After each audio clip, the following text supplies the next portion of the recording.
Christ vint sur la terre revêtir notre humanité afin de manifester ce qu'était la pensée de Dieu en ce qui concerne l'homme. En la personne de Christ, Dieu eut un homme qui répondit en tout point à ce qu'il avait désiré.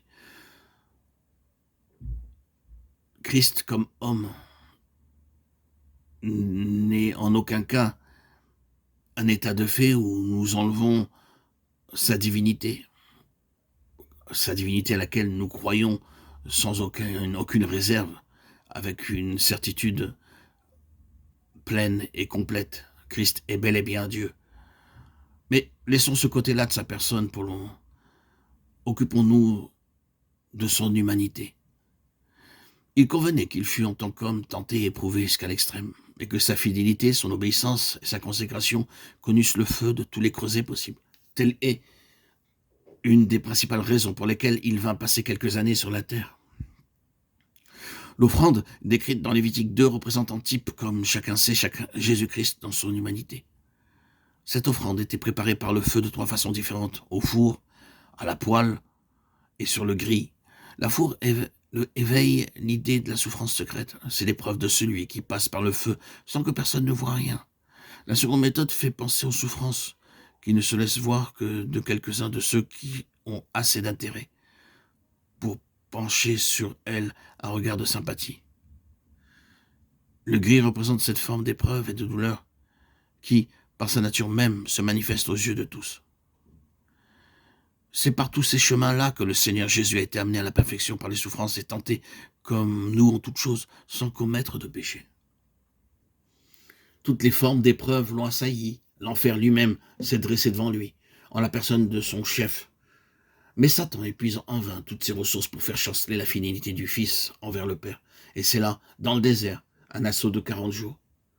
Oh, si le diable lui laisse du répit après cela, ce n'est que pour un temps.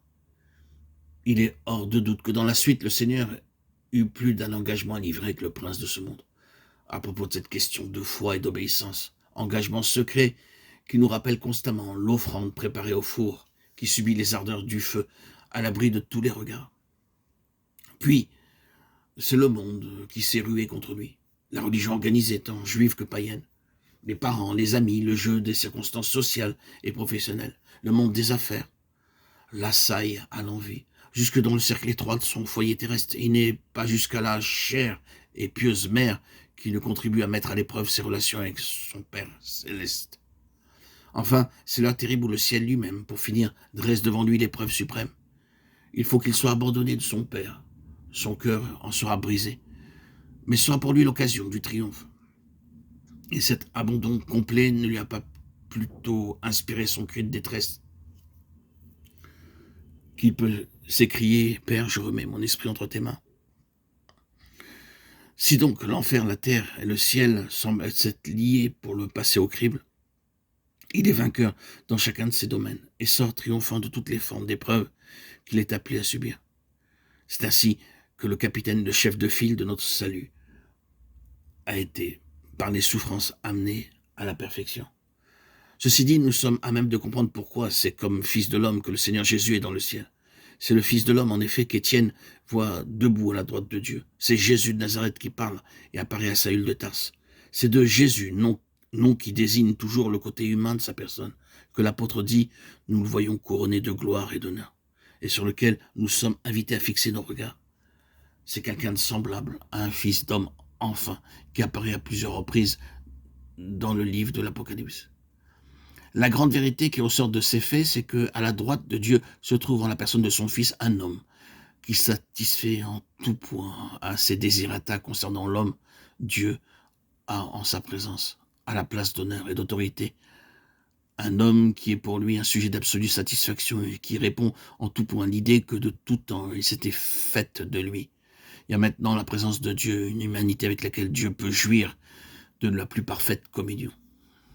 Or, c'est là tout le fondement du christianisme, pourvu qu'on ne perde pas de vue ce que la croix signifie comme contribution à ce résultat.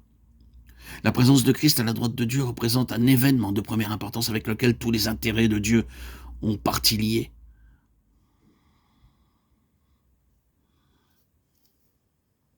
Et la première vérité importante qui ressort de cette manière de regarder un Christ est qu'il est le modèle de Dieu. à la place qu'il occupe au ciel, Christ représente désormais le modèle auquel Dieu cherche à conformer tous ceux qui croient, tout le peuple qu'il a choisi.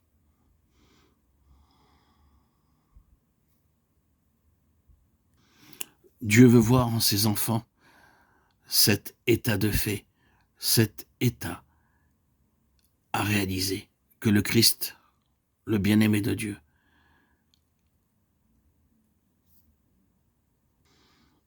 a accompli sur cette terre. L'objectif de Dieu est d'avoir une famille pleinement conforme à l'image de son Fils, tel qu'il est maintenant à sa droite.